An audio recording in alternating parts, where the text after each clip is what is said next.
পিএমএসএম online pharmacy management system mobile app আপনার ফার্মেসির প্রতিটি পণ্যের আলাদা বিক্রয় হিসাব, দৈনিক সর্বমোট বিক্রয় হিসাব, মাসিক সর্বমোট বিক্রয় হিসাব, বার্ষিক সর্বমোট বিক্রয় হিসাব সহ অন্যান্য হিসাব রাখতে পারবেন।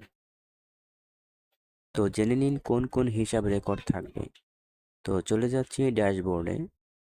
এটি হচ্ছে ড্যাশবোর্ড। এখানে যাবতীয় হিসাব একত্রে দেখা যাবে। এখানে প্রতিটি হিসাবের সর্বমোট হিসাব দেখানো হয়েছে। এখানে হ্যান্ডমার্ক লক্ষ্য করে বুঝে নিন। এখানে দেখতে পাচ্ছেন টুডে, এই অংশে আছে 1 আরটিপি রিটার্ন প্রাইস, বিক্রিত পণ্য ফেরত নিয়ে যে মূল্য প্রদান করেছেন। 2 বিওয়াইপি বাই প্রাইস, ক্রয় মূল্য, যে মূল্যে ক্রয় করেছেন বিক্রয় করার সময় তা উল্লেখ হবে। 3 এসএলপি সেল প্রাইস, বিক্রয় মূল্য, যে মূল্যে বিক্রয় করেছেন বিক্রয় করার সময় তা উল্লেখ হবে। 4 পিপিসি প্রোডাক্ট পারচেস কস্ট, পণ্য ক্রয় খরচ, পণ্য ক্রয়ের সময় যে মূল্য প্রদান করেছেন। 5 ওটিসি আদার কস্ট, অন্যান্য খরচ, পণ্য ক্রয় খরচ ব্যতীত আপনার প্রতিষ্ঠানের অন্যান্য খরচ। 6 এসপিসি স্যালারি পে কস্ট, বেতন প্রদান খরচ। 7 BPC bonus pay cost, bonus প্রদান খরচ। 8 সিওআই ক্যাশ আউট ইন, যদি প্রতিষ্ঠানের খরচ ব্যতীত ব্যক্তিগত প্রয়োজনে ক্যাশ থেকে নগদ টাকা ব্যবহার করা হয় তাহলে ক্যাশ আউট হিসেবে উল্লেখ করুন, এবং নগদ টাকা ক্যাশে প্রদান করলে ক্যাশ ইন হিসেবে উল্লেখ করুন। এখানে নাম সহ ক্যাশ ইন আউট এর বিস্তারিত কারণ উল্লেখ করে রেকর্ড রাখতে পারবেন। 9 এসটিও স্টক আউট, ক্রয়কৃত পণ্য স্টকে অ্যাড করার পর ফেরত দিলে স্টক আউট করুন। 10 টিএসপি টোটাল সেলস প্রফিট, মোট বিক্রয়ের লাভের পরিমাণ। 11 NPH net profit in hand, total sales profit থেকে অন্যান্য খরচ ও বেতন বোনাস প্রদান খরচ বাদ দিয়ে যে লাভ থাকে। 12 ডিসিএল ডিউ কালেক্টেড, বাকি আদায় হলে তা উল্লেখ করুন। 13 ডিএসএল ডিউ সেল, বাকিতে বিক্রয় হলে তা উল্লেখ করুন। 14 আরআইসি রিমেইনিং ইন ক্যাশ, এটি হচ্ছে যখন আমরা ক্রয় বিক্রয় শেষে ক্যাশের পরিমাণ গণনা করে পাই।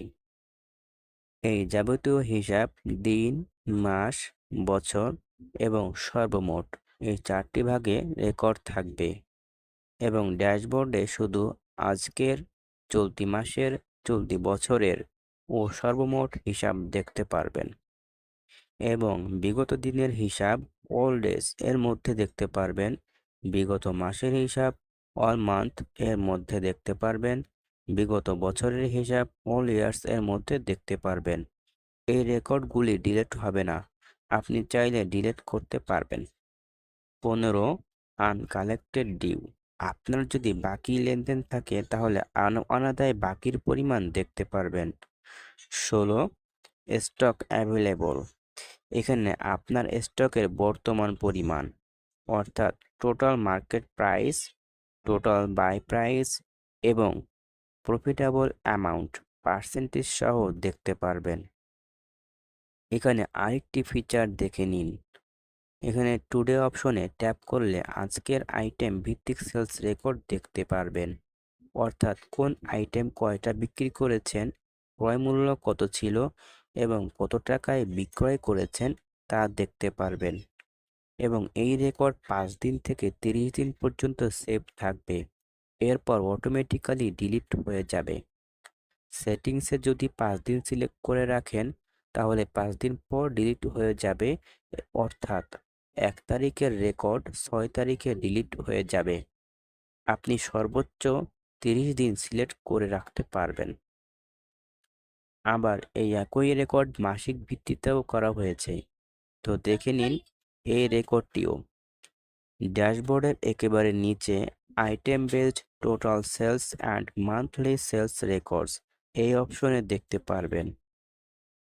এখানে প্রথমে যে আইটেম লিস্ট দেখতে পাচ্ছেন তা হচ্ছে আইটেম ভিত্তিক টোটাল সেলস রেকর্ডস, অর্থাৎ আমাদের অ্যাপটি ব্যবহারের শুরু থেকে এই পর্যন্ত টোটাল রেকর্ডস। অর্থাৎ আপনি যদি 2 বছর ব্যবহার করে থাকেন তাহলে 2 বছর পর্যন্ত কোন আইটেম কয়টা বিক্রি করেছেন, ক্রয় মূল্য কত ছিল এবং কত টাকায় বিক্রি করেছেন তা দেখতে পারবেন। এবং আইটেমে ট্যাপ করলে ওই আইটেমের মাসিক সেলস রেকর্ড দেখতে পারবেন, অর্থাৎ আইটেমটি কোন মাসে কয়টা বিক্রি করেছেন, ক্রয় মূল্য কত ছিল এবং কত টাকায় বিক্রি করেছেন তা দেখতে পারবেন। আশা করি বুঝতে পেরেছেন। যদি কিছু জানার থাকে কোনো সংকোচ ছাড়াই জানাতে পারেন। ভিডিওটি দেখার জন্য ধন্যবাদ।